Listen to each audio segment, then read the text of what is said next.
Hello and welcome to Socioquatic, a one-stop destination for SSLC Social Science. Do you wish to score well in exams?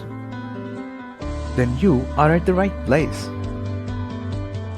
So without any delay, let's get started. Hello friends, once again welcome to my YouTube channel Sociocritic, and I am Prashant Kumar. So we are discussing about era of Gandhi and national movement. The last 4 videos we discussed, actually Indian freedom movement was a very interesting topic, and the last 4 videos we discussed about the early life of Gandhi and early protest, and also later we discussed about non-cooperation movement, civil disobedience movement, Quit India movement, and Jallianwala Bagh massacre. And then the important personalities like Subhash Chandra Bose and Dr. B.R. Ambedkar, etc. we discussed. Nice video that one. And now, today let us discuss about the continuation of that video. Today let us discuss about another important leader of freedom movement, Jawaharlal Nehru, the first Prime Minister of India. And before independence, what was his contribution to Indian freedom struggle? That one we have to discuss. Then afterwards we have to discuss about as the Prime Minister, what was his role in the development of India? That one let us discuss. So first of all, let us discuss about Jawaharlal Nehru as a freedom fighter. Jawaharlal Nehru entered national freedom struggle through Home Rule movement. As a member of Home Rule movement, he entered into the national freedom struggle. And he played very important role in the non-cooperation movement, the prominent role in the non-cooperation movement. And he became the president of Lahore session of Indian National Congress. There, he declared Purna Swaraj as a goal. And as you know, then afterwards, the 26th January 1930 was declared as Independence Day, etc. So we already discussed about that. And Nehru and Subhash Chandra Bose together, they founded a Socialist Congress Party in 1934. Yeah, and here, as a result of his communist ideologies, and his ideology is a little bit different. In the beginning, he had the leftist ideas. Yeah. Then he became the president of 49th session of Indian National Congress. And in the beginning, Nehru opposed the policy of Mahatma Gandhi. He argued that Charaka and Harijan movements were not so effective.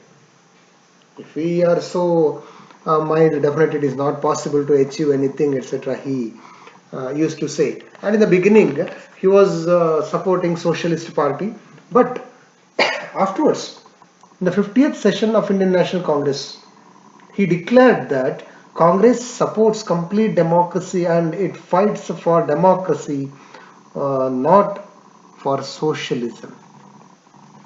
Yeah.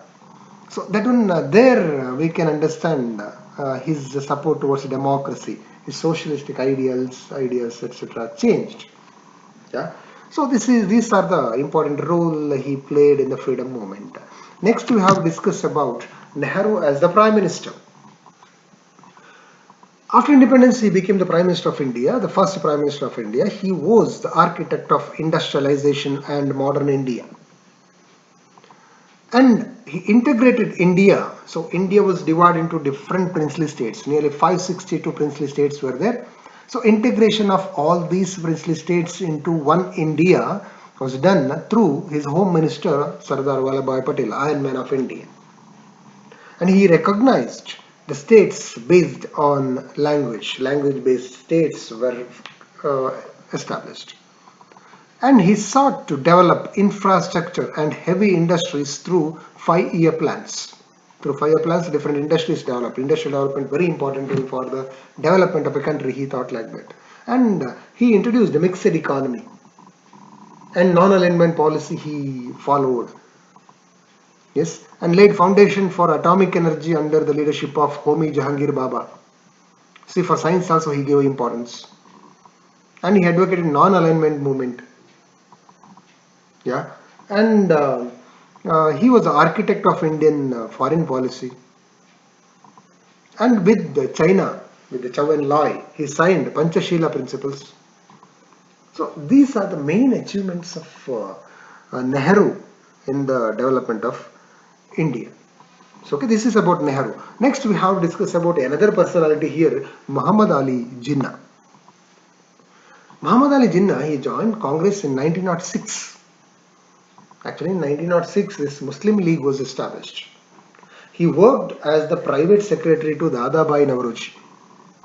He was a law graduate, and he became the secretary, private secretary to Dadabhai Naoroji, and he argued in favor of Tilak in the court.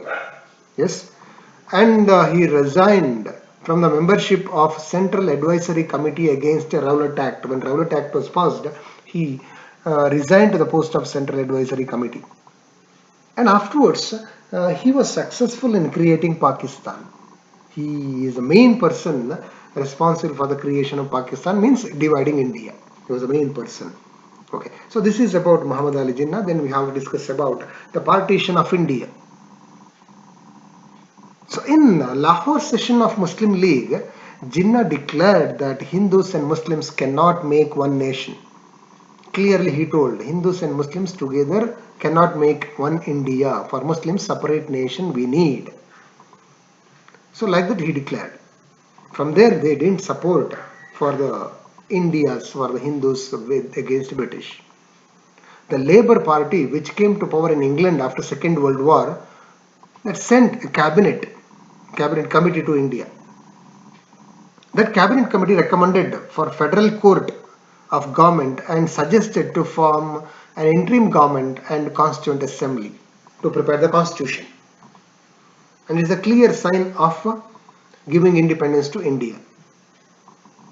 And they told, we will give independence to United India.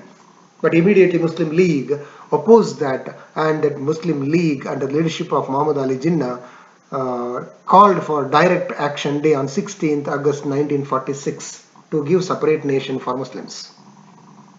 Muslim League did not participate in the Constituent Assembly. Actually, by the order of Muslim League and Muhammad Ali Jinnah, they didn't participate in the Quit India movement also. Yeah. So then British government sent Lord Mountbatten as Viceroy to India. He was the last Viceroy of dependent India, British India. And he was the first Governor General of independent India. And the last Governor General of British Governor General of India. And last Governor General Rajagopalachari. Yes, in 1946, Mountbatten held discussion with Gandhiji, Jinnah and other leaders to prepare a plan for the partition of India. So without partition of India, it is not possible to give independence. They understood. So now they decided to call a meeting. They called the meeting, and for the partition of India, how to do the division, etc. They discussing. Indian Independence Act was passed in July 1947 after the discussion. On 15th August 1947, two new nations were born, India and Pakistan. East Pakistan, West Pakistan. Now it is Bangladesh, East Pakistan. Radcliffe-Brown Commission marked the boundaries. They marked the boundaries. So it is called as Radcliffe Line. And after independence, anyway, Pandit Jawaharlal Nehru, as you know, he became the first Prime Minister of India. And after a few months, on January 30th, 1948, Mahatma Gandhi was shot dead by Nathuram Godse. That day we celebrate as the Martyrs' Day. So this is about Indian freedom movement and era of Gandhian national movement. So anyway, we have to remember the sacrifice done by our freedom fighters. We should not forget that. If we forget that, definitely we will lose our independence again. Let us work for the nation. Let us unite together. Because of the lack of unity, we lost independence. Again, we should not lose it. We have to unite together. We have to work for nation. We have to remember their sacrifice again and again. And we have to boost up our patriotism. So by saying this, let us end this era of Gandhi lesson, and next with the next lesson I will come in front of you. Thank you very much.